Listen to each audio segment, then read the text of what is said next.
data released by the Bureau of Labor Statistics shows inflation rose to its highest point in 3 years in the month of May.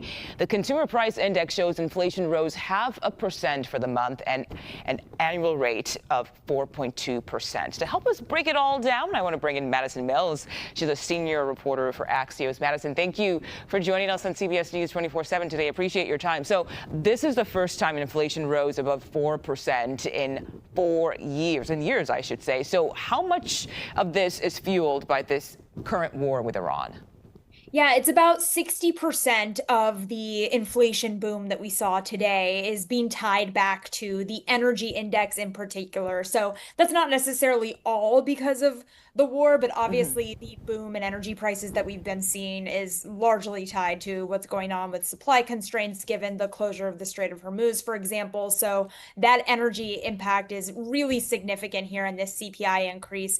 The other 40% or so that's going to be from things like the AI boom, massive, unprecedented amount of capital being deployed from the biggest tech companies into infrastructure across the country. That's like a fancy way of referring to data centers across the US that are very expensive to build. And then you've also got the same inflationary factors that were being driven coming out of the pandemic that the Federal Reserve was working so hard to address that we still hadn't fully squashed. The supply chain challenges that were making things more expensive, and also just the broader wage pressures that we've seen. Inflation continues to outpace wages, which means that even if costs are getting expensive at a slower rate, if wages aren't outpacing inflation, everything is going to keep feeling more expensive. So all of those factors creating a hotter environment for prices right now. Yeah, okay, so big picture here, we know the Federal Reserve meets in a week. The 2% goal for the Fed is clearly trending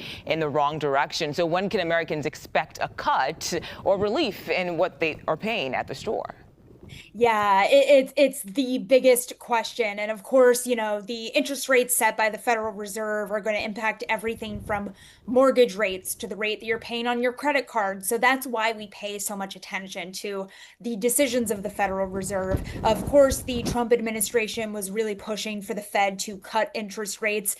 It's going to be increasingly difficult to justify a cut when you've got inflation numbers like the one that we saw today. Having said that, the labor market has actually continued to look really, really good. The latest labor market numbers were just a blowout report. So that could give the Fed a little bit of comfort that the labor market is in an okay place. But the question is going to be these prices and whether or not they can cut rates in an environment with this level of inflation. Okay, we'll see what happens. Madison Mills, thank you so much.